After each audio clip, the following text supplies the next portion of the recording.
Hello learners, welcome to my channel enlighten knowledge. आज study करने जा रहे हैं हम लोग इन्वेस्टमेंट फंक्शन के बारे में। इस वीडियो में डिस्कस किया जाएगा इसके इंट्रोडक्शन पार्ट, इसका मीनिंग क्या होता है, एंड साथ ही में डिस्कस करेंगे components of the investment expenditure. So video शुरू करने से पहले आपको बता देती हूँ, आप मेरा टेलीग्राम चैनल ज्वाइन कर सकते हैं एंड वेबसाइट पर भी विजिट कर सकते हैं। इन दोनों पर आपको इन वीडियोज़ की PDF फाइल अवेलेबल हो जाएगी। साथ ही में फेसबुक पेज को भी लाइक कर दीजिएगा, लिंक आपको डिस्क्रिप्शन बॉक्स में मिल जाएगा। स्टार्ट करते हैं। जैसे ही हमने कंप्लीट किया है कंजप्शन चैप्टर, उसमें सारा कुछ हमने कंजप्शन के बारे में पढ़ा था। तो हमें ये पता है कि कंजप्शन के साथ में इन्वेस्टमेंट का होना भी बहुत ज़रूरी हो जाता है। ये भी एग्रीगेट डिमांड का एक इम्पॉर्टेंट कंपोनेंट है। तो केन्जियन की थ्योरी है जो determination of equilibrium level of income and employment, उसमें जो इन्वेस्टमेंट है, जो कंपोनेंट है एग्रीगेट डिमांड का, उसको भी बहुत ज़्यादा इंपॉर्टेंस दी गई है। तो इसकी मीनिंग के बारे में डिस्कस कर लेते हैं।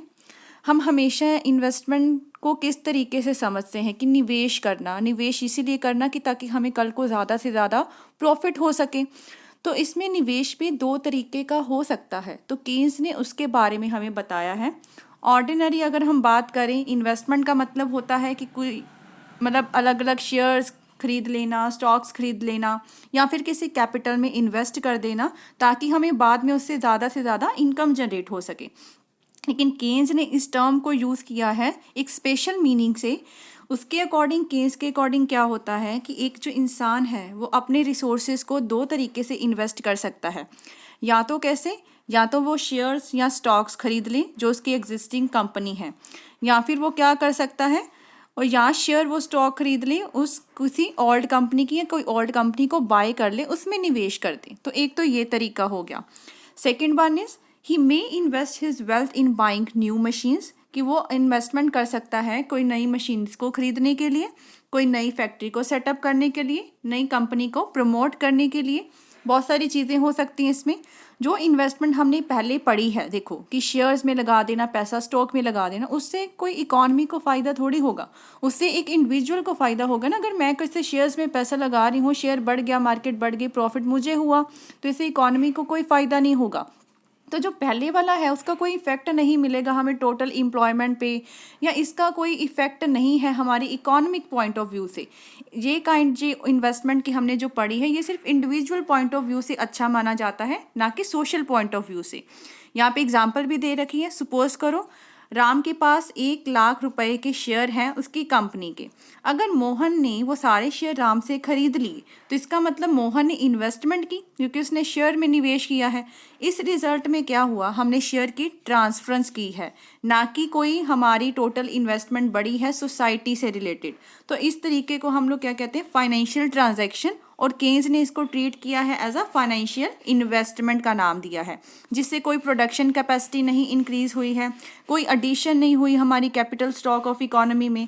जबकि जो हमने सेकंड काइंड की इन्वेस्टमेंट पढ़ी है, ये वाली जो ऊपर दे रखी है कि नई मशीन्स खरीद लेना, नई फैक्ट्री ले लेना, इससे क्या होगा, देखो नई फैक्ट्री लगाओगे, उसमें ज़्यादा से ज़्यादा लेबर रखोगे, एम्प्लॉयमेंट अपॉर्चुनिटीज़ बढ़ेंगी, और आपकी जो मशीन्स है उससे आगे प्रोडक्शन की कैपेसिटी बढ़ेगी, आपकी जो कैपिटल स्टॉक है उसमें भी ज़्यादा अक्यूमुलेशन होगी, ज़्यादा उसमें इंक्रीज होगी।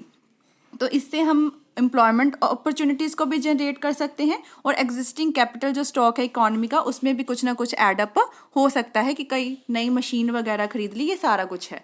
तो इन्वेस्टमेंट इकोनॉमिक्स में क्या होगा, it refers to expenditure on the purchase of such good which enhance overall production capacity in the domestic economy.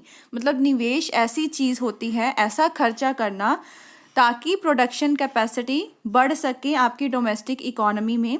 ये खर्चा ज़्यादातर फिक्स्ड एसेट्स पे किया जाता है, जैसे कोई प्लांट हो गया, मशीनरी होगी, या इसको हम लोग एक्सपेंडिचर लेते हैं कोई डाइवर्स टाइप, जैसे रेजिडेंशियल ले सकते हैं, या कोई बिजनेस पर्पस के लिए लिया जा सकता है। इसका मतलब होता है इन्वेस्टमेंट का इजीली मतलब क्या है that addition to the economy's existing stock of capital, जो हमारे पास पहले से ही कैपिटल मौजूद है उसमें भी और ज़्यादा एडिशन कर देना। तो ब्रीफली रियल इन्वेस्टमेंट क्या इंप्लाई करती है, नेट कैपिटल फॉर्मेशन के बारे में। तो हम लोग यही कहते हैं, अगर किसी पर्सन की इनकम बढ़ती है, इनकम से वो सेविंग बढ़ाता है, और सेविंग को वो क्या कर दे, निवेश कर दे, ताकि आगे ज़्यादा से ज़्यादा कैपिटल फॉर्मेशन हो सके, पूंजी निर्माण हो सके। तो डिज़ायर्ड इन्वेस्टमेंट एक्सपेंडिचर के 3 ब्रॉड कंपोनेंट्स होते हैं। पहला है आपका business fixed investment, second is investment on the business inventory and third one is investment expenditure on the residential construction. तो ये 3 कंपोनेंट्स हैं इसके, इसको एक एक करके हम लोग पढ़ लेते हैं। First is business fixed investment, या जिसको नाम क्या दिया गया है, बिजनेस फिक्स्ड कैपिटल फॉर्मेशन। जो आपका इन्वेस्टमेंट और कैपिटल फॉर्मेशन है वो एक समान होते हैं, are synonyms to each other. जैसे ही जो इन्वेस्टमेंट है उसका मतलब क्या होता है, addition to the stock of capital, वैसे ही जो आपका फिक्स्ड बिजनेस इन्वेस्टमेंट है उसका क्या मतलब होता है, खर्चा करना किस पे, फिक्स्ड एसेट्स पे, जैसे प्लांट हो गया, मशीनरी हो गया, जिसको हम लोग दोबारा से यूज़ कर सकते हैं किसी प्रोडक्शन प्रोसेस में। एक मशीन खरीद ली, देखो 1 साल के भीतर थोड़ी वो ख़राब हो जाएगी, बहुत साल तक हमें क्या है वो फ़ायदा देगी, प्रोडक्शन देगी सेवरल ईयर्स के लिए, and which are generally of the high value, जिसकी वैल्यू भी बहुत ज़्यादा होगी। बहुत ज़्यादा जो बिजनेस इस्टेब्लिशमेंट्स में क्या होता है कि जो फिक्स्ड इन्वेस्टमेंट होती है वो या तो कॉर्पोरेट सेविंग से की जाती है, या फिर जो प्रॉफिट हम लोगों ने डिस्ट्रीब्यूट नहीं कर रखे होते उनसे की जाती है। तो implying that fixed business investment एक largely determined by the size of the business profit. तो फिक्स्ड हम लोग जो इन्वेस्टमेंट हम लोग देख पा रहे हैं, इसका मतलब क्या है, हम लोग जनरली इसको प्रॉफिट के साइज से ही देखते हैं कि कितना हमें कल को प्रॉफिट होने जा रहा है। मशीन्स पे हमने खर्चा करना है, कोई प्लांट पे खर्चा करना है, कि इन्वेंशंस पे खर्चा करना है, तो दैट में जिससे हमारा आगे के आगे जो प्रॉफिट होगा वो इन्हेंस होता जाएगा। हाउएवर 2 अदर डिटर्मिनेंट्स भी हैं फिक्स्ड इन्वेस्टमेंट के, वो है पहला real rate of interest and second one is business expectations. तो पहले ये पता होना चाहिए कि रियल रेट ऑफ इंटरेस्ट होता क्या है। तो इसका मतलब होता है कि जब आप नॉमिनल क्या होता है, जो मनी के वे से हम लोग इंटरेस्ट देखते हैं ना, नॉमिनल रेट ऑफ इंटरेस्ट में से अगर हम लोग माइनस कर दें इन्फ्लेशन का रेट माइनस करना ज़रूरी हो जाता है, तभी हमें पता लगेगा कि एक्चुअल में रियल रेट ऑफ इंटरेस्ट क्या चल रहा है। देखो ये भी हो सकता है कि जो बैंक्स हैं आपको ब्याज वगैरह देते हैं, किसी ने 4% का रखा, 5% का रखा, उसी के अकॉर्डिंग ये भी तो पता होना चाहिए कि आपके जो इन्फ्लेशन रेट कितना चल रहा है मार्केट में। पहले वही चीज़ आप लोग क्या है कम पैसों से भी खरीद पा रहे थे, आज कितनी महंगी हो चुकी है, लेकिन इंटरेस्ट अगर आपको सेम ही मिल रहा है तो दैट मीन बैंक्स को उसमें फ़ायदा हो रखा है, क्योंकि इन्फ्लेशन रेट बहुत ज़्यादा है। अगर मान के चलो ना कि नॉमिनल रेट ऑफ इंटरेस्ट आपका 4% है, लेकिन इन्फ्लेशन एक्सपेक्टेड इन्फ्लेशन आपकी 2% है, मतलब रियल में तो आपको फ़ायदा कितना हुआ है, 2% का ही फ़ायदा हुआ ना, 4% का नहीं हुआ। तो इसीलिए हम लोग इसमें 2 चीज़ें लेते हैं, एक तो रियल रेट ऑफ इंटरेस्ट लेते हैं, एक आपकी बिजनेस एक्सपेक्टेशंस लेते हैं। Business expenditure on the fixed assets वो इन्वर्सली रिलेट करता है रियल रेट ऑफ इंटरेस्ट से। इसका मतलब ये है जितना ज़्यादा रियल रेट ऑफ इंटरेस्ट होगा उतना ही जो हम लोग खर्चा करने की डिज़ायरेबिलिटी है इन्वेस्टमेंट पे वो हम लोग कम करेंगे फिक्स्ड एसेट्स पे, एंड वाइस वर्सा मीन्स अगर रियल रेट ऑफ इंटरेस्ट कम है तो आप क्या करोगे, ज़्यादा निवेश, ज़्यादा आपके डिज़ायर्ड इन्वेस्टमेंट एक्सपेंडिचर होगा। तो ये इन्वर्सली रिलेट करते हैं। बिजनेस एक्सपेक्टेशंस क्या होता है, अब it refers to the entrepreneur forecast, expect करना कि आने वाले समय में क्या होने वाला है, मार्केट में कैसी कंडीशन होने वाली है। अगर वो सोचते हैं कि आने वाले समय में डिमांड उस चीज़ की बढ़ेगी तो वो ज़्यादा इन्वेस्ट करेंगे, और अगर वो सोचेंगे डिमांड कम होगी तो वो कम इन्वेस्ट करेंगे। मतलब पुअर बिजनेस एक्सपेक्टेशंस है तो वो लोग क्या सोचेंगे कि डिस्करेज हो जाएंगे आपका इन्वेस्टमेंट करने को रिलेटेड। ठीक है, तो ये था आपका पहला कंपोनेंट। सेकंड बात करते हैं investment on the business inventory. Business inventory का क्या मतलब होता है, that means desired accumulation of the stock. इसमें क्या क्या चीज़ें होगी, पहला तो होगा कि कितना चेंज आ रहा है आपके स्टॉक में, फिनिश प्रोडक्ट में एंड अनफिनिश्ड गुड्स में। Second is change in the stock of raw material में कितनी चेंजेस आ रही हैं।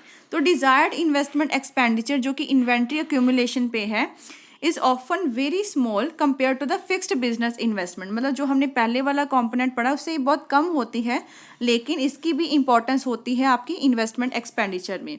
It is significant because it is most volatile component of the business investment. बहुत वॉलेटाइल कॉम्पोजिशन है, dynamic है। Investors क्या है वेरी करते रहते हैं अपनी इन्वेंशंस को लेके, इन्वेंट्री अक्यूमुलेशंस को लेके अपनी मार्केट के अकॉर्डिंग। तो volatility of the market expectations as there are game of betting on the favourable future. हम लोग यही देखते हैं ना कि कल को फ्यूचर अगर फेवरेबल होने वाला है तो ज़्यादा हम लोग इन्वेस्ट कर सकते हैं, जिससे हमें ये पता लगता है कि हमारी चीज़ें डायनामिक है, हम अपनी कंडीशंस को चेंज कर सकते हैं। Fearing recession in the near future, अगर हम लोग ये सोच रहे हैं कि फ्यूचर में रिसेशंस आने वाली है तो इन्वेस्टर्स कभी निवेश करने की कोशिश ही नहीं करेंगे। They will be shy of accumulating the inventories, indeed they would be keen to get rid of their existing stock. फिर वो सोचेंगे कि आज ही हम लोग अपना स्टॉक खत्म कर दें, क्योंकि आने वाले समय में इसकी जो वैल्यू है और भी कम होने वाली है, तो जल्दी से वो अपना एग्जिस्टिंग स्टॉक को भी कवर करने की कोशिश करेंगे। तो ये था आपका इन्वेंशन से रिलेटेड आपकी जो इन्वेस्टमेंट होगी। थर्ड वन इज, इसमें और भी चीज़ें हम लोग पढ़ लेते हैं। गुड, जो आपकी बिजनेस एक्सपेक्टेशंस है उसका मतलब क्या होगा, इन्वेस्टमेंट में हम लोग ज़्यादा करेंगे, ठीक है, क्योंकि हमें आने वाले समय में प्रॉफिट दिख रहे हैं। वैसे ही एक्सपेंडिचर जो किया जाता है इन्वेंट्री अक्यूमुलेशन पे, ये भी अच्छा रियल रेट ऑफ इंटरेस्ट पे ही डिपेंड करता है। इसमें भी सेम चीज़ है। Higher real rate of interest का मतलब है कि आपको ज़्यादा खर्चा लगेगा स्टॉक को होल्ड करने में, जिसकी वजह से आप इन्वेस्टमेंट पे एक्सपेंडिचर कम कर दोगे और बाकी सारी चीज़ें क्या रहेंगी, इक्वल रहेंगी। अगर रियल रेट ऑफ इंटरेस्ट कम हो जाता है तो आप लोग ज़्यादा से ज़्यादा इन्वेस्टमेंट करने की कोशिश करोगे। थर्ड है आपका investment on the residential housing. ये अनदर इम्पॉर्टेंट कंपोनेंट है आपके डिजायर्ड इन्वेस्टमेंट एक्सपेंडिचर का। This is largely influenced by the real rate of interest से बहुत ज़्यादा इन्फ्लुएंस्ड होता है। इंडिया में क्या होता है कि रिसेंट पास्ट में जो इंटरेस्ट रेट थे, लोन्स थे जो आपकी हाउसिंग कंस्ट्रक्शन पे है, वो सिग्निफिकेंटली क्या हो गए थे, बहुत कम कर दिए गए थे। जो आपका रेट ऑफ इंटरेस्ट है स्लैश कर दिया गया था, जिसकी वजह से क्या हुआ, there was a spurt in the desired investment, जिस वजह से जो आपकी डिजायर्ड इन्वेस्टमेंट है वो बढ़ गई थी रेजिडेंशियल हाउसिंग पे with a nominal interest rate. Interest rate कितना चल रहा था, 7% पर एनम पे, एंड इन्फ्लेशन कितनी चल रही थी, दैट वाज 3%। इसका मतलब जो रियल रेट ऑफ इंटरेस्ट निकल के आया वो हो जाएगा 7 - 3 दैट इज 4%, ठीक है। ये 2006 का इन्होंने लिया हुआ है। Estimated real rate of interest was amounted to be nearly 4% per annum. At the top of it, इसके अलावा जो है गवर्नमेंट ने क्या ऑफर कर दी, इनकम टैक्स रिबेट्स ऑफर कर दिया आप लोगों को हाउसिंग लोन्स पे, इंटरेस्ट पे, implying a real impetus to borrowing for the residential construction. अब देखो गवर्नमेंट ने भी हमें क्या दे दिया कि मतलब हम लोग इंटरेस्ट रेट कम लेंगे, इनकम टैक्स रिबेट्स आपको कम लगेंगी। सो दैट मीन्स हमने क्या किया, और भी रेजिडेंशियल हाउसिंग, रेजिडेंशियल बिल्डिंग्स को खरीदने की कोशिश कर दी, क्योंकि अब भाई हमें सारी चीज़ें हमारे फेवर में चल रही थी। Borrowing for the residential construction had been so lucrative, मतलब इतनी ज़्यादा वो चीज़ प्रॉफिटेबल हो गई थी कि गवर्नमेंट को फियर होने लगा कि क्या डाइवर्स ना हो जाए सारा कुछ, मतलब लोग लोन्स पे लोन्स उठा रहे हैं, स्टॉक मार्केट हमारे से चल रही है, ताकि हम लोग ज़्यादा से ज़्यादा कंस्ट्रक्शन वर्क कर सकें। अकॉर्डिंगली क्या हुआ कि गवर्नमेंट ने कंटेम्पलेटेड कर दिया a series of the checks their own, मतलब गवर्नमेंट सावधान हो गई कि ये सारी चीज़ें हमारे फेवर में नहीं जा रही, इसको कहीं ना कहीं कंट्रोल करने की कोशिश करनी पड़ेगी। So recently owing to the inflation rate की वजह से कुछ अलार्मिंग साइंस देखने को मिले, जिसकी वजह से जो इंटरेस्ट रेट था हाउसिंग लोन्स पे उसको बढ़ा दिया गया। येट जो डिमांड थी न्यू हाउसेस की वो सो ह्यूज, वो डिमांड इतनी ज़्यादा बड़ी थी कि उसमें कोई फ़र्क ही नहीं पड़ा। स्ट्रैकलिंग का मतलब होता है कि लेस एक्टिव देखने को मिलेगी, बट ऐसा हुआ ही नहीं, कोई साइन ऐसा हमें दिखा ही नहीं। तो दैट मीन्स गवर्नमेंट के रेट ऑफ इंटरेस्ट बढ़ाने से भी तब भी हमारे जो रेजिडेंशियल हाउसिंग के स्टॉक में कोई फ़र्क ही नहीं पड़ा था। Here it is pertinent to note that it is desired investment expenditure on the construction or purchase of the new houses that matters in the context of the overall desired level of the investment। इसका मतलब investment हम किस पे कर रहे थे, housing पे, उसको खरीदने पे, नए हाउस खरीद लेना, कंस्ट्रक्शन कर लेनी। तो ऐसा खर्चा जो कि हमने परचेज किस पे लगाया है ऑफ द ओल्ड हाउसेज, जिसमें क्या क्या इन्वॉल्व हुआ है, चेंज ऑफ द ऑनरशिप, क्योंकि किसी से खरीद लिया हमारी ऑनरशिप चेंज हो गई, and therefore does not contribute the expenditure on the newly produce good in the economy. अब हमने ओल्ड वाली ही चीज़ खरीद ली ना, जिसका मतलब कोई प्रोडक्शन तो नहीं हुई किसी गुड्स की इकोनॉमी में, जस्ट हमने घर को खरीदा है किसी का। While we are studying different components of desired expenditure, जैसे कि हम लोग अलग अलग कॉम्पोनेंट्स पढ़ रहे हैं, इसमें कंजप्शन एक्सपेंडिचर या फिर इन्वेस्टमेंट एक्सपेंडिचर, लेकिन इस पे हम लोग फोकस किस पे करेंगे, जो खर्चा आपका होगा on the currently produced goods and services, not the goods which are already reach their final users in the early years, मतलब पीछे वाली चीज़ों को हम छोड़ देंगे। अगर हमने ये वाली चीज़ को पढ़ना है, इस पे इन्वेस्टमेंट को पढ़ना है, हम सिर्फ और सिर्फ क्या लेंगे, करंट के ही एक्सपेंडिचर को देखेंगे, जो किस पे फोकस करेगा, जस्ट गुड्स एंड सर्विसेज पे फोकस करेगा।